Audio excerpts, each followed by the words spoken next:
Look, I'm going to tell you a quick story, really quick story.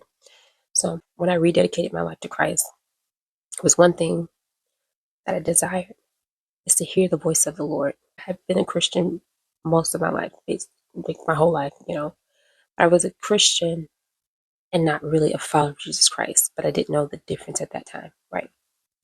I'm going to get off track, but when I rededicated my life to Christ, my one desire was to get closer to Him. And I knew that God speaks, and I know that He speaks to people, even now, right?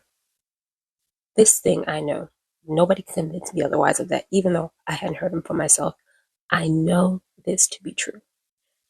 So I just pray random times of the day. Any time of the day, I would just pray. I get back at the function, I go into prayer, I go into worship. And I would just go into prayer and I would go into worship and I would sit there and I sit there. And I'm like, I remember one time I told Him, I was like, Lord, I want to hear you. I want to hear you. I want to be able to hear you. I'm like, you talk to other people. You should be able to talk to me. What am I doing? What am I not doing? Why can't I hear you?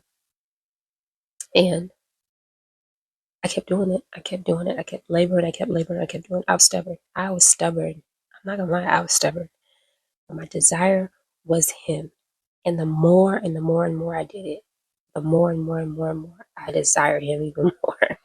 And then one day God spoke to me. So be consistent.